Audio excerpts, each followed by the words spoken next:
livre de Genèse, la naissance et la création du monde, bien-aimé. Bien-aimé, personne ne peut s'approcher vers le Seigneur sans action de grâce, sans parler de sa grandeur qui est la louange et sans parler de l'adoration. Eh bien, le Seigneur, même lui-même, ne s'est pas fait cette exception-là. Sa parole commence d'abord par parler de sa bonté. Et quand nous voulons nous approcher du Seigneur, nous ne pouvons pas nous approcher du Seigneur sans action de grâce, sans parler de la grâce que le Seigneur nous fait, sans reconnaître la grâce que le Seigneur nous fait, sans reconnaître que le Seigneur est celui qui nous prête son souffle de vie et qui peut le prendre à n'importe quel moment. Et pour cette année 2026 que nous commençons, bien-aimés, nous devons comprendre que étudier la parole et la connaître est quelque chose de très important et que le Seigneur veut absolument que nous puissions comprendre ses commandements et que nous puissions comprendre ce qu'il veut pour nous et ce qu'il a planifié pour nous. Il a des plans de bonheur et non des plans de malheur pour nous. Et cette année qui vient de commencer, 2026, que ce soit une année de repentance, d'abandonner les choses mauvaises que nous étions en train de faire, les mauvaises habitudes que nous avions en 2025 passent et que maintenant nous commençons avec les habitudes qui sont les fruits du Saint-Esprit dont nous voulons qu'ils puissent se produire dans notre vie. Et étudier la parole tous les jours va nous aider à avoir une autre dimension. Et c'est Genèse qui est l'introduction, qui est la naissance, et un moment de naissance de la puissance que le Seigneur veut que nous ayons. Et le Seigneur veut que nous soyons puissants. Mais nous ne pouvons pas être puissants quand nous ne connaissons pas la parole du Seigneur. Que le Saint-Esprit prenne le contrôle de ma bouche, que ce que je veux dire, ce ne sont pas les paroles qui viennent de moi. Ce sont des paroles qui sont inspirées par le Saint-Esprit. Que les écailles tombent, que vos yeux s'ouvrent. Vous allez connaître la vérité et la vérité va nous affranchir, bien-aimés. Comme c'est écrit dans Actes chapitre 2 du verset 1 au verset 4, que le vent impétueux du Saint-Esprit commence à souffler dans le lieu où vous êtes. Recevez maintenant la plénitude du Saint-Esprit, bien-aimé. Ce Jésus que nous servons, qui est le Fils de Dieu, qui est Dieu, qui a versé son sang sur la croix de Golgotha pour que nous soyons sauvés, rachetés de la main de Satan, ce Jésus veut que nous l'écoutons. Ce qui est écrit dans la Bible est la parole et la voix de l'Éternel des armées. Les démons le savent. Quand vous dites que tout esprit d'abattement, que tout esprit de déception, que tout esprit de paresse spirituelle, écoutez la voix et les paroles de l'Éternel des armées. Quittez au nom de Jésus. Sortez au nom de Jésus. Bougez, dégagez, partez au nom puissant de Jésus. Nazareth, bien-aimés, ils vont partir parce qu'ils savent ce que la parole dit. Ils savent ce que la parole dit, bien-aimés. Et dans Genèse, nous allons apprendre beaucoup de choses de ce que le Seigneur a prévu pour nous. Eh bien, le livre de Genèse est rempli de beaucoup de promesses. Les promesses que le Seigneur a fait, bien-aimés, Dieu n'est pas un Dieu qui fait le favoritisme, non. Dieu n'a pas été meilleur pour Moïse que pour nous et pour qui que ce soit. Il n'a pas été meilleur pour Abraham et que pour une autre personne. Il n'a pas été meilleur et mieux pour Isaac qu'une autre personne. Il n'a pas été mieux que Jacob pour quelqu'un d'autre ou par rapport à quelqu'un d'autre, non. Dieu est un Dieu qui est juste et fidèle. Il ne fait pas le favoritisme. Que tout esprit et pensée de favoritisme qui est dans votre tête vous quitte maintenant au nom puissant de Jésus. Dieu n'est pas un Dieu qui est injuste pour aimer les autres et haïr les autres. Dieu n'haït personne. Il nous aime. La seule chose qu'il attend de nous, c'est de connaître sa parole et de comprendre qu'il veut absolument nous voir en train de grandir spirituellement, en train de saisir cet ordre de mission qu'il nous a donné dans Marc chapitre 16 au verset 15, de partir partout dans le monde entier et servir son royaume et que nos noms soient inscrits dans le livre de vie de l'agneau et que ça soit plus jamais effacé, bien-aimé. Dieu est merveilleux. Et à travers la connaissance de sa création, nous allons apprendre des choses merveilleuses qui vont nous donner la force de continuer à reconnaître sa bonté. Et avec les actions de grâce, nous allons nous approcher de Dieu. Et nous pouvons lui demander ce que nous voulons. Et ce que nous voulons, c'est que la mission que Jésus est venu accomplir sur terre, que cette mission-là puisse continuer. Et ça veut dire que le monde puisse connaître le nom du Père, que le monde puisse connaître l'évangile de Jésus, la bonne nouvelle. Et c'est ça. Le chrétien doit toujours continuer à retenir dans ses pensées que Dieu veut absolument que le Saint-Esprit soit avec nous, que nous soyons dans la plénitude du Saint-Esprit et savoir exactement le rôle que nous allons jouer dans la mission de la continuité du ministère de Jésus-Christ de Nazareth. Et aujourd'hui, vous allez comprendre que le Seigneur a des plans plus grands que ce que vous le pensez. C'est vrai que vous contribuez déjà dans le royaume de Jésus de Nazareth, mais il y a encore une plus grande contribution que vous pouvez donner dans le royaume de Jésus. Genèse, le livre de la naissance du monde, de la création du monde, a été écrit par Moïse. Et c'est par l'inspiration du Saint-Esprit que Moïse a écrit le livre de Genèse. Tous les livres de la Bible ont été écrits par l'inspiration du Saint-Esprit. La Bible n'est pas un livre ordinaire. La Bible est la voix et la parole de Dieu. Ce que la Bible dit, c'est exactement vrai. Et toute promesse que le Seigneur est en train de parler, il parle à nous. La Bible est la voix, la parole de Dieu vers nous. Et pourquoi Dieu veut nous parler? Parce qu'il veut que nous continuions à lui ressembler, à être dans la sainteté, à être dans la sanctification, à refuser la vie pécheresse, à refuser la vie de péché qui nous empêche de pouvoir être dans sa présence. Et Genèse au chapitre 1 commence directement à parler de la reconnaissance de la bonté de Dieu. Dieu nous parle d'abord, directement dans le chapitre 1, qu'il crée la lumière et que la lumière efface les ténèbres. Bien-aimés, si le Seigneur a apporté la lumière en premier, c'est parce qu'il est un Dieu qui est bon. Sa bonté apporte la lumière dans notre vie. Et c'est ça que nous voulons, cette lumière-là qui nous enlève des ténèbres, bien-aimés. Et c'est ça, Genèse chapitre 1 nous parle aussi de comment Dieu a créé le ciel, la terre, les mers et tout ce qui s'y trouve.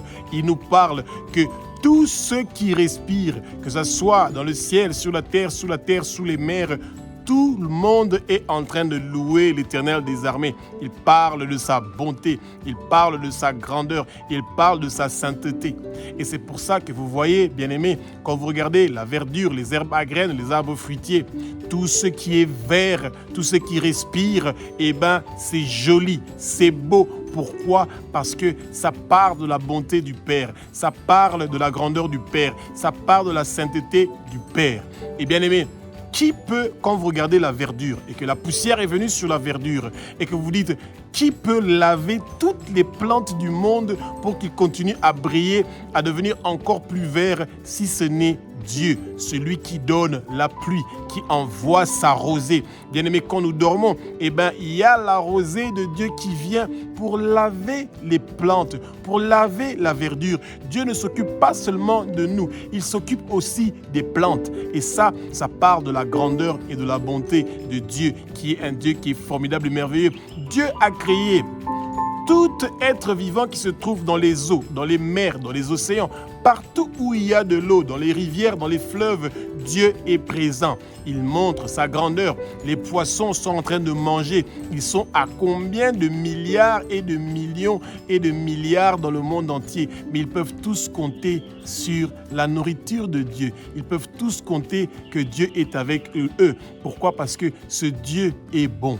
Ce Dieu est merveilleux. Ce Dieu est un Dieu qui est grand. Ce Dieu est un Dieu qui est saint. Sa sainteté vient jusque dans les eaux, bien-aimés. Quand vous regardez les océans, comment l'eau est bleue. Quand vous regardez les fleuves, comment l'eau est pure. Comment l'eau est sucrée. Quand vous regardez comment l'eau est douce. Quand vous regardez les océans, comment c'est tout bleu. le sable est tout blanc, eh bien, vous voyez la grandeur de Dieu. Tantôt, il est ici, tantôt, il est là-bas, il est partout, en tout moment, en tout lieu. Il est omniprésent, omnipotent, omniscient. C'est lui qui a créé tous les poissons du monde. Il a créé les grands poissons, il a créé les monstres marins, il a créé les léviathans, il a créé les oiseaux du ciel. Eh bien, Dieu est un Dieu qui est merveilleux. Et nous devons le reconnaître qu'il fait des choses extraordinaires, bien-aimés. Il est le Dieu qui a créé les grands luminaires, les petits luminaires, le soleil, la lune, la galaxie, les étoiles, l'univers et l'au-delà. Eh bien, Dieu n'a pas de commencement, il n'a pas de fin. Il est celui qui a tout créé et que chaque lumière qui nous éclaire la nuit et le jour, eh bien, c'est lui qui l'a créé, bien-aimé. Et c'est pour ça que nous devons reconnaître sa bonté, qui nous donne toutes ces choses-là gratuitement. Si Dieu devait nous faire payer la facture du courant, de la lumière qu'il nous donne pendant la journée et de la lumière qu'il nous donne la nuit avec la lune et les étoiles, nous ne pourrons pas payer ces factures-là, mais c'est par sa grâce, c'est par sa bonté qu'il nous le donne. Et nous devons nous rappeler de dire ça dans nos prières, de parler de sa bonté, de reconnaître sa grandeur, de reconnaître sa sainteté, qu'il est en train de faire des grandes choses dans notre vie, à chaque moment de notre vie, bien-aimés, parce que le Seigneur est avec nous. Et le Seigneur continue à être présent où nous sommes. Bien-aimés, Dieu a créé tout animal sur terre. Il a créé les reptiles et les bétails.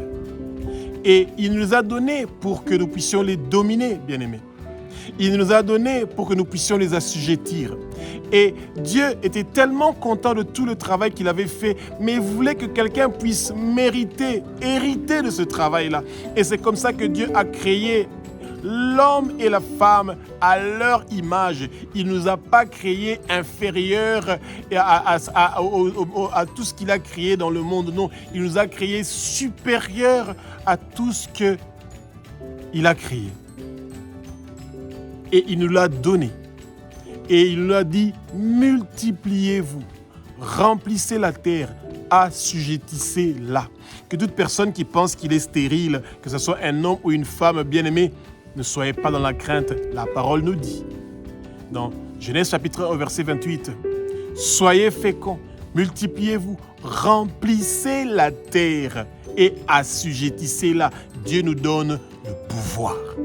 Le pouvoir de faire des choses qui sont grandes, de faire des choses qui sont merveilleuses pour l'avancement de son royaume. Genèse chapitre 2, verset 5 nous parle de Adam, le premier homme, et de Ève. Ces êtres humains que Dieu a créés selon leur ressemblance et selon leur image, et qui pouvaient communiquer avec eux et qui pouvaient voir Dieu. Et c'est à cause de nos péchés, la désobéissance, que nous avons perdu cette relation-là de père et fils, et que nous avons gardé seulement une amitié. Mais que nos yeux spirituels puissent s'ouvrir maintenant. Parce que, bien-aimés, quand nous marchons dans la sainteté, quand nous marchons dans la lumière, le Seigneur nous retourne les facultés que Adam avait, celui de voir le monde spirituel. Et quand le Seigneur le permet dans notre vie, eh bien, beaucoup de choses vont se passer, bien-aimés, dans notre vie. Genèse, entre chapitre 2 et chapitre 5, on nous parle des premiers enfants de Adam et de Ève, Caïn et Abel. Caïn est le père de la sorcellerie, il est le père de la méchanceté. Et Abel est celui qui est l'obéissant, celui qui a compris que la prière, les parfums de bonne odeur sont quelque chose qui influence notre vie, qui change notre vie, qui transforme notre vie, qui font que les fruits du Saint-Esprit puissent jaillir dans notre cœur et que le trône du Seigneur, par le parfum de nos prières, puisse venir s'asseoir dans nos cœurs. Que l'esprit de Caïn puisse vous quitter maintenant, au nom puissant de Jésus de Nazareth. Que la bonté que Abel avait envers le Seigneur, que cette bonté-là puisse venir dans votre vie. Et que le fruit du Saint-Esprit puisse se développer dans votre vie pour que vous puissiez être dans la présence du Seigneur. Genèse, entre chapitre 2 et chapitre 5, parle aussi des descendants de Adam et de Ève. Et, bien-aimés, c'est merveilleux de voir toutes ces grandes choses que le Seigneur a fait avec tous les descendants de Adam et de Ève. Et rappelez-vous que nous aussi, nous venons de là. et que beaucoup de choses qui ont été commises depuis le jardin d'Éden jusqu'à aujourd'hui nous ont liés, nous ont enchaînés. Mais parce que Dieu est un Dieu qui est merveilleux. Il a envoyé son Fils unique, je vous arrête, pour venir mourir sur la croix de Golgotha pour que les chaînes soient brisées. Que toute malédiction qui vient depuis le jardin d'Éden, depuis Adam et Ève, que toutes ces malédictions-là soient brisées et que nous puissions recevoir notre délivrance et notre libération. Parce que Dieu nous aime d'un amour qui est pur, d'un amour qui est grand. Dieu est avec nous, bien-aimés. Et c'est comme ça que vous avez vu parmi les descendants de Adam et de Ève, il y avait Enoch, qui est le premier qui a commencé à invoquer le nom de l'Éternel et il faisait plaisir à l'Éternel. Et dans la Bible, nous avons seulement 2 personnes qui n'ont pas connu la mort. Nous avons Enoch et Élie qui ont disparu dans les nuées et qui sont partis vers le Père. Que le Père nous fasse aussi cette grâce-là. C'est un Père qui ne fait pas de favoritisme. S'il a fait pour Enoch, s'il a fait pour Élie, il peut le faire aussi pour vous parce que c'est un Père qui n'est pas injuste. C'est un Père qui est juste et qui est fidèle. Genèse chapitre 6 au chapitre 11 nous parle de l'histoire de Noé. Bien-aimés, dès le commencement, au 6e chapitre déjà, Dieu regrette qu'il a créé l'homme. Pourquoi? Parce qu'il a donné toute la liberté à l'homme de se tourner vers lui, mais l'homme s'est tourné vers ses désirs. Et c'est comme ça que dans Genèse chapitre 6, au verset 1 déjà, il parle des anges déchus, les fils de l'homme, des démons qui venaient pour coucher avec les femmes, les filles des hommes qui étaient très belles et très jolies et faire des enfants. Ils sont déjà venus pour polluer le monde. Et Dieu a vu que la pollution est entrée, bien-aimés. Et dans tous les gens qui étaient dans la pollution de ce temps-là, Dieu a trouvé 8 personnes seulement qu'il a trouvé dignes de repeupler le monde, de recomposer le monde. Noé, sa femme, ses 3 fils et les 3 femmes de ses fils. Et c'est ça que Dieu a jugé. 8 personnes qu'il a dû juger dignes de survivre la déluge. Et Dieu avait vu que la corruption était entrée même dans la nature, même dans les animaux, et qu'il a décidé de rendre tout blanco, de recommencer carrément à zéro. Et il a demandé à Noé de construire une arche et que tous les animaux, 2 à 2, entrent dedans, ainsi que les 8 personnes qui étaient donc ensemble. Et la déluge a commencé, bien-aimés, pendant 40 jours, une pluie incroyable, jusqu'à ce qu'il n'y a aucun sommet qui était en Israël, aucun sommet qui était dans le monde entier n'était pas anéanti par cette pluie-là. L'eau était au maximum, toute la terre était sous l'eau et il y avait seulement le bateau de Noé avec 8 personnes dedans et les animaux qui étaient restés vivants. Bien-aimés, vous savez, si pendant 40 jours, les plantes sont constamment dans l'eau, ils meurent, bien-aimés. Même les poissons n'ont pas survécu, bien-aimés, à la déluge. Et le Père avait complètement ratifié, balayé tout ce qu'il avait créé, bien-aimés. Et c'est ça. Et quand Noé est sorti de l'arche, bien-aimé, la vie devait recommencer. Et c'est comme ça que Cham, celui qui est le père des descendants qui sont africains, il s'était moqué de son père quand son père était ivre du vin, bien-aimé. Et c'est pour ça que le Seigneur, chaque fois, il se pose des questions de savoir pourquoi lui, il est bon envers nous. Et que nous, lui qui nous a donné notre liberté, que nous ne voulons pas nous tourner vers lui, que nous ne voulons pas le choisir, bien-aimé. Et c'est comme ça que vous voyez que le peuple de Dieu, bien-aimé, est toujours têtu. Et qu'est-ce qui s'est passé? Depuis le premier chapitre de Genèse jusqu'au chapitre 10, 11, le monde entier parlait la même langue. Ils ont voulu se faire un nom. Et c'est ça qui continue jusqu'à aujourd'hui. Et que vous voyez, au lieu qu'on parle de Jésus, on veut se faire un nom. On veut que les gens sachent notre nom, le nom de notre ministère, le nom de notre pasteur, le nom de notre diacre, de notre prophétesse, le nom de notre artiste, de notre chantre. Bien-aimé, c'est la tour de Babel qui revient. Et c'est pour ça que Dieu a dit à Jésus et au Saint-Esprit: allons voir ce qu'ils sont en train de faire. Descendons pour aller voir ce qu'ils sont en train de faire parce qu'ils étaient en train de construire une tour pour avoir accès au ciel. Que quand les gens veulent partir au ciel, ils devaient leur payer de l'argent pour avoir accès au ciel. Et c'est ça qui est triste, bien-aimé. Et Noé est celui qui va être exemplaire, un ami de Dieu.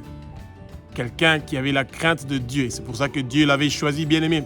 Que de nos jours, où nous sommes en train de vivre des choses incroyables dans le monde dans lequel nous sommes en train de vivre, soyez l'exemple. Soyez la personne que le Seigneur est en train de choisir pour qu'un changement, une transformation puisse se passer dans le monde comme il avait choisi Noé pour repeupler le monde après sa déception de comment l'être humain s'est comporté envers lui. Nous ne devons pas décevoir le Seigneur.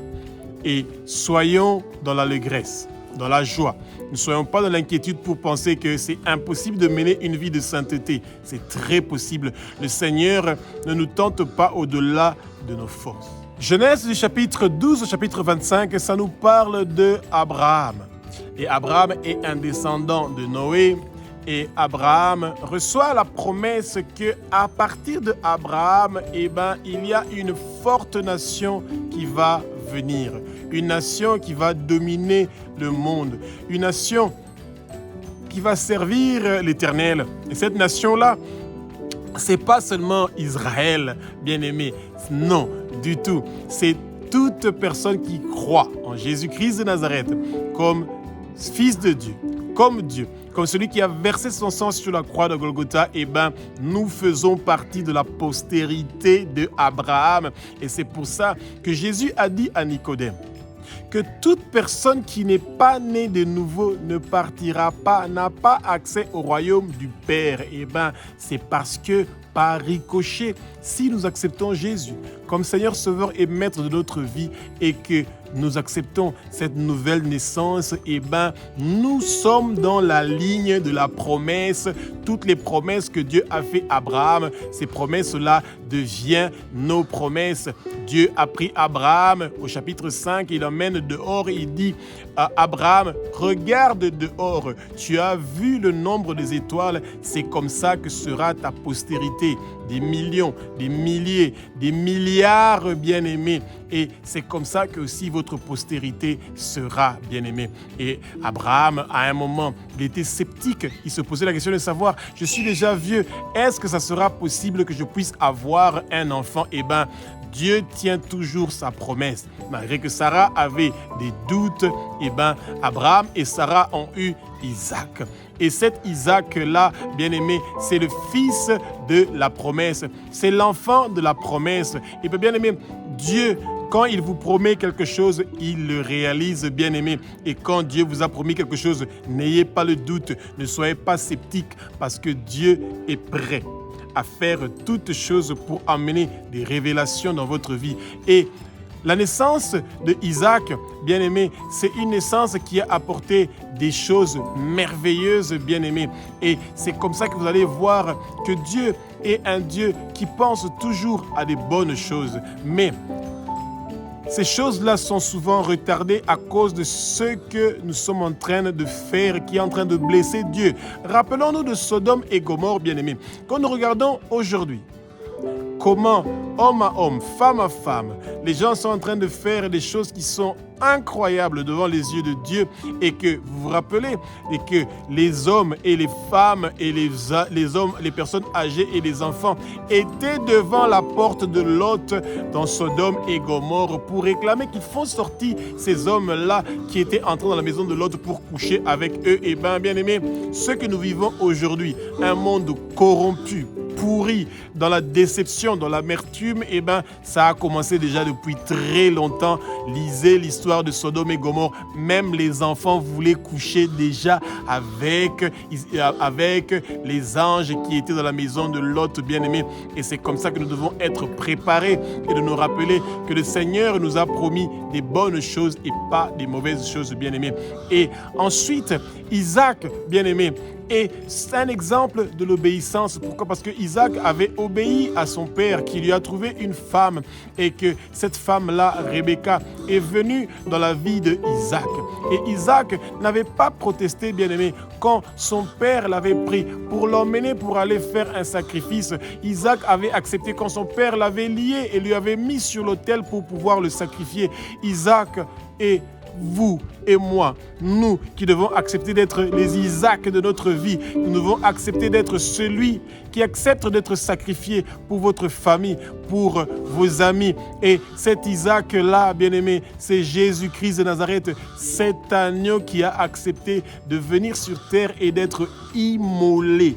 Lui qui est digne de recevoir la puissance, lui qui est digne de recevoir la richesse, lui qui est digne de recevoir la sagesse, lui qui est digne de recevoir la force, lui qui est digne de recevoir l'honneur, lui qui est digne de recevoir la gloire, lui qui est digne de recevoir la louange. Son nom, c'est Jésus-Christ de Nazareth. Eh bien, il a accepté d'être l'agneau immolé comme Isaac avait accepté d'être l'agneau qui a été immolé. Et parce que Isaac n'avait pas protesté contre son père Abraham, et qu'il a accepté d'être lié. Il avait même demandé à son père, parce qu'il savait, il a dit, « Papa, mon Seigneur, nous partons faire un sacrifice à Dieu.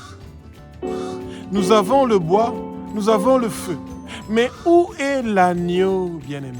Où est l'agneau? Vous êtes l'agneau, parce que vous êtes l'ami de Jésus. Et que l'injustice qu'on est en train de vous faire maintenant dans votre vie sera transformée en bénédiction, comme la bénédiction que Isaac a eue parce qu'il a accepté d'être obéissant, qu'il n'a pas protesté quand son père était en train de lui mettre sur l'autel pour le sacrifier. Et Dieu vous libère. L'agneau qui devait être sacrifié, il était juste là. Et le Seigneur est un Dieu de miracles et de prodiges bien-aimés. Et c'est comme ça que Abraham a vu la promesse que le Seigneur l'a promis de voir la naissance de Isaac. Et c'est merveilleux, bien-aimés. Et c'est comme ça que nous aussi nous devons faire confiance. Et Abraham n'a pas eu seulement Isaac, il a eu aussi Ismaël. Mais Ismaël n'était pas l'enfant de la promesse. Et c'est pour ça que ceux qui ne sont pas les enfants de la promesse, bien-aimés, que le Seigneur les aide. Parce qu'ils ont un sérieux problème. Que le Seigneur continue à se manifester dans notre vie et que nous continuions à comprendre les plans que nous avons. Et Abraham est ensuite mort et il a eu une belle vieillesse parce qu'après la mort de Sarah, il avait une autre femme et il a eu aussi d'autres enfants.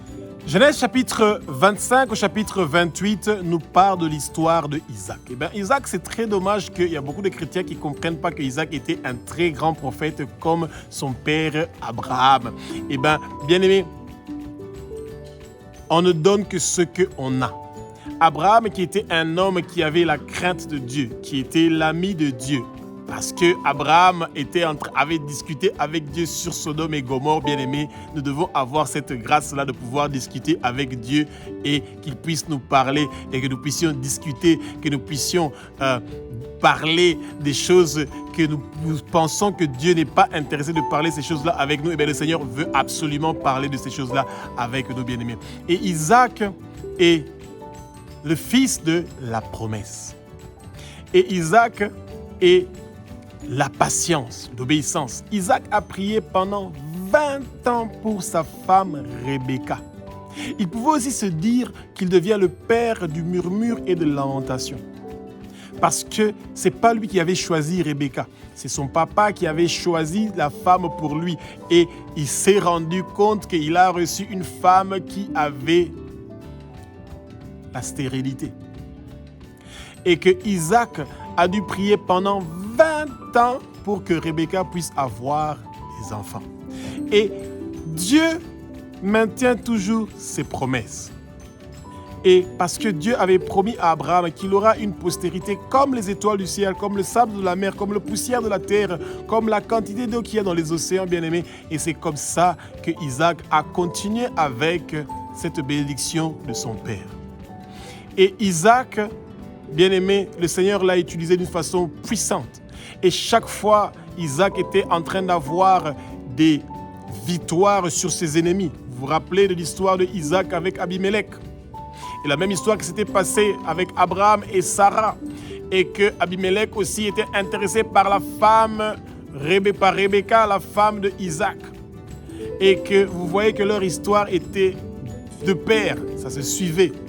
Et Isaac, après avoir intercédé pendant 20 ans, bien aimé, pendant 20 ans, il a prié pour que Rebecca puisse avoir un enfant.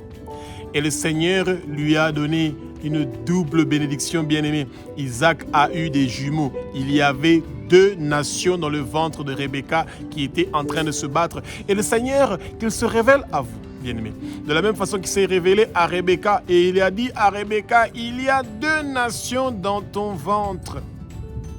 Et le plus petit va dominer sur son aîné, bien-aimé. Vous savez que normalement, c'est toujours les aînés qui ont un certain privilège de la part de nos familles. Et là, quelque chose va se passer. Et cette chose-là, c'est que le Seigneur avait choisi Jacob pour que Jacob puisse être celui qui va changer le monde, bien-aimé. Et Rebecca va avoir Jacob avec Ésaü. Ésaü est celui qui était poilu et Jacob était celui qui était doux. Et Isaac était un père qui faisait le favoritisme. Bien-aimés, ne faisons pas le favoritisme. Tout père qui fait le favoritisme, il paye pour ce favoritisme-là. Et comme Isaac aimait beaucoup Ésaü parce que c'était son aîné et que Jacob était aussi un enfant qu'il aimait, mais c'était différent. Mais Isaac, bien-aimé, le moment est arrivé que Isaac devait bénir Jacob et Ésaü. Parce qu'il sentait qu'il arrivait vers la fin. Lui, avec son intuition, Isaac, il voulait absolument bénir Ésaü. Mais le Seigneur avait prévu des bénédictions pour Jacob qui allait devenir Israël. Et bien aimé, parce que les bénédictions que nous donnons aux autres ne viennent pas de nous, ça vient du Saint-Esprit. Quand Jacob avait préparé la nourriture qu'il a présentée à son père et qui a mangé cette nourriture-là, son père a commencé à lui bénir. Son père n'a pas prononcé des paroles qui venaient de lui. Le père a prononcé des paroles qui venaient du Saint-Esprit. Et c'est pour ça que quand Ésaü est venu après pour dire « Est-ce qu'il n'y a pas aussi des bénédictions pour moi ?» Eh bien, Jacob a dit, Isaac a dit que tu seras le serviteur de ton frère bien-aimé. Refusez d'être les serviteurs des autres. Vous devez vouloir être l'ami de Jésus bien-aimé. Et c'est comme ça qu'on a parlé de... C'est comme ça qu'on a parlé, bien-aimé, de Isaac. Et bien, quand Isaac a béni Jacob, Jacob était dans la crainte de son frère et il a fui. Et il est parti chez Laban, chez le frère de leur maman Rebecca. Et c'est là-bas qu'il est parti pour aller se réfugier parce qu'il a eu peur de la vengeance de son frère Ésaü. Et la vie a beaucoup de surprises pour nous. Et ce livre de Genèse nous parle de la persévérance que nous devons avoir dans toutes les épreuves et les difficultés que nous traversons. Genèse chapitre 28 jusqu'au chapitre 36, chapitre 28 jusqu'au chapitre 36, eh ben, ça nous parle de l'histoire de Jacob. Jacob part chez Laban. Et chez Laban, il va découvrir une femme qui est merveilleuse, qui est très belle. Et cette Rachel-là est une femme canon, formidable, bien-aimée. Et bien, son oncle lui dit que, écoute, tu vas travailler 7 ans pour moi et je vais te donner ma fille qui s'appelle Rachel. Et très content, bien-aimé. Et bien, nous devons avoir la persévérance et avoir la fidélité dans notre vie. Après 7 ans de travail, Jacob, on lui présente Léa, la grande sœur de Rachel. Et on lui donne cette femme-là comme femme. On prend Léa, on lui donne comme femme pour Jacob. Et on lui dit, et garde-la pendant 1 semaine, et l'autre semaine, on va te donner aussi Rachel. Et c'est comme ça qu'on lui a dit qu'il doit travailler encore cette autre année, et il a travaillé 14 ans pour avoir les 2 femmes. Et c'est cette histoire-là qui va commencer, bien-aimé, qui va composer les 12 tribus d'Israël. Que les femmes auront une grande compétition, bien-aimée, à partir de Léa et de Rachel, et les servantes de Léa et de Rachel, eh ben, Jacob aura au total 13 enfants. Souvent, les gens oublient que Jacob avait une fille qui s'appelle Dina, et toutes les femmes qui sont en train de réclamer aujourd'hui de devenir des pasteurs et qui veulent absolument diriger des églises, qui veulent diriger des hommes, eh ben, bien aimés, préparons-nous parce que le Seigneur n'a pas prévu ces choses-là. Le Seigneur a prévu que les femmes puissent enseigner, que les femmes puissent être une bénédiction pour le corps du Christ, mais que les femmes commencent à diriger les hommes, eh ben, je pense que ce n'est pas une très bonne idée et ce n'est pas du tout sage. Mais chaque travail a ses conséquences et a sa lourdeur. Que celui qui pense qu'il est capable de pouvoir assumer, eh ben, c'est bien. Conduire le peuple de Dieu n'est pas quelque chose qui est facile, bien aimé. Et c'est comme ça que Laban était tellement content que pendant 14 ans, eh ben, Jacob avait travaillé pour lui. Et à un moment, Jacob était devenu riche, fort riche, extrêmement riche, bien aimé. Pourquoi? Parce que Jacob s'était battu contre Dieu quand il était en route de partir vers Laban. Et que Jacob avait vu des anges monter au ciel et descendre sur terre. Et il passait par une échelle. Cette échelle-là, c'est Jésus. Eh bien, c'est formidable. Que nous pouvons toujours compter sur Jésus, qui est toujours présent avec nous. Il était présent déjà avec Jacob. Et Jacob avait l'Esprit de Dieu avec lui. Pourquoi? Parce qu'il s'était battu contre Dieu et il avait eu la victoire, bien aimé. Et quand Jacob est devenu fort riche, Laban a commencé à s'inquiéter. Lui et tous ses enfants, ils sont devenus contre Jacob. Et c'est comme ça que Jacob a décidé de quitter où il était avec Laban et de retourner à Canaan. Malgré qu'il savait que son frère était toujours fâché contre lui, Ésaü, eh bien, il a pris le courage d'affronter quand même ces moments-là qui étaient difficiles. Et Jacob est rentré à Canaan, il a fait des cadeaux à son frère Ésaü et c'est comme ça que chacun a pris une part de quelque part où il pouvait rester. Et bien aimé, c'est merveilleux de voir comment Jacob et Ésaü se sont occupés de leur père jusqu'à la fin. Et que le Seigneur nous donne la force et le courage, bien aimé, quand nous avons reçu des révélations de ce que le Seigneur veut faire avec nous, que nous devons prier pour que ces promesses-là puissent se réaliser. Et Jacob est devenu une très grande nation.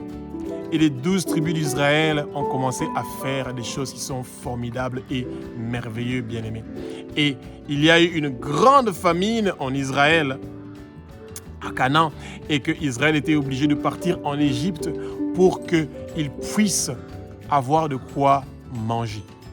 Et c'est ça que le Seigneur était en train de préparer pour nous, qui sommes souvent dans la période des vaches maigres, dans des difficultés. Le Seigneur a des bons plans et des projets pour nous. Et quand nous lisons l'expérience de ce que Jacob a vécu avec ses enfants, nous allons savoir qu'à la fin, nous avons la victoire et la réussite. Genèse chapitre 37 jusqu'au chapitre 50 nous parle de l'histoire de Joseph, bien-aimé.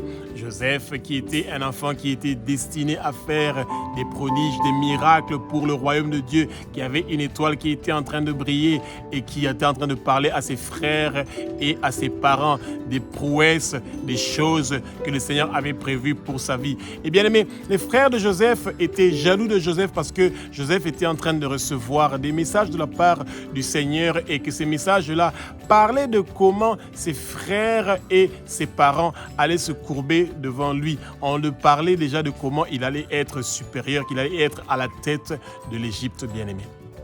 Et personne n'avait cru que Joseph allait devenir ce qu'il est devenu. Ses propres frères l'ont vendu. Ses propres frères l'avaient mis dans un puits. Ses propres frères pensaient qu'ils pouvaient le tuer.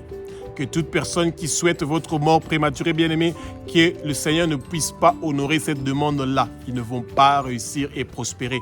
Que toutes les souffrances que Joseph a vécues, ça ne sera pas votre témoignage. Vous n'allez pas vivre les souffrances de Joseph au nom puissant de Jésus-Christ de Nazareth. Vous allez vivre la prospérité, la réussite, la percée au nom puissant de Jésus-Christ de Nazareth. Bien-aimé, quand Joseph a été vendu par ses frères aux Égyptiens, eh bien Joseph est arrivé dans la maison de Potiphar.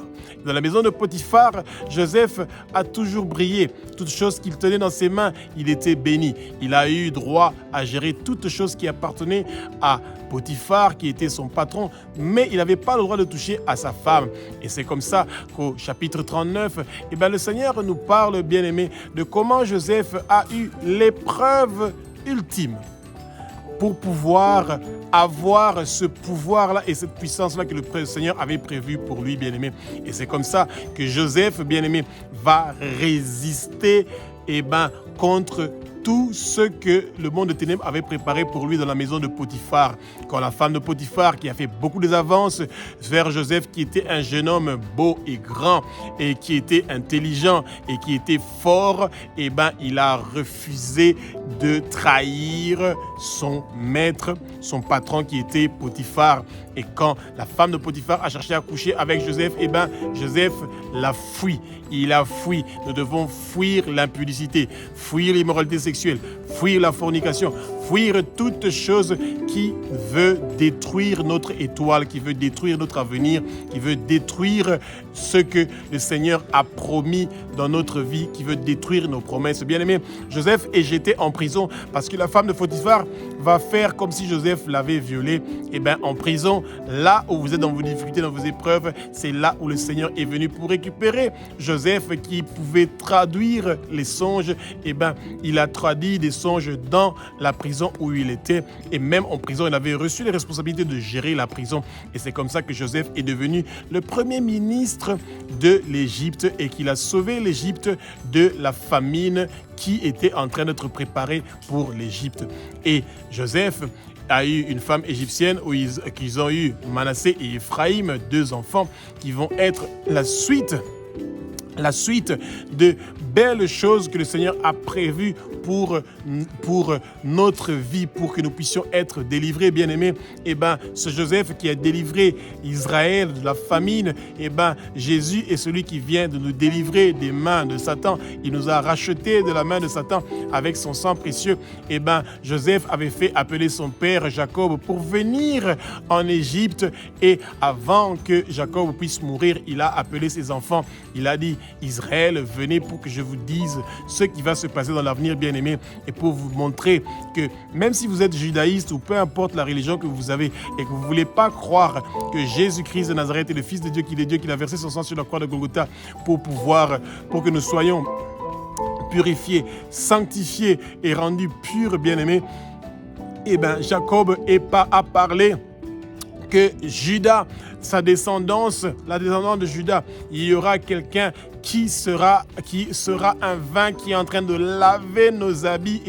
Bien-aimés, imaginez-vous déjà dans Genèse chapitre 49, on parlait déjà de comment Jésus-Christ va venir et qu'il va laver nos péchés avec son vin, avec son sang, bien-aimé. Nous enlevons les vêtements de péché, les vêtements de la pauvreté, les vêtements de murmure et de lamentation. Nous les enlevons, nous les jetons au feu et nous portons les vêtements de la louange, de l'allégresse et de la joie, bien-aimé. Et c'est comme ça que après la mort de Joseph, Israël est resté dans l'esclavage, et ensuite Dieu a entendu les murmures et les lamentations d'Israël et que Dieu est venu pour intervenir, et il a commencé à préparer Israël à sortir de l'esclavage. Et c'est de ça que tout le livre de Genèse est en train de parler, que Dieu connaît nos souffrances, il connaît nos problèmes, il connaît nos difficultés, et il nous a dit dans Psaume 50:15 que nous devons invoquer son nom parce qu'il est prêt à venir et à agir dans notre vie, bien-aimée, et c'est merveilleux.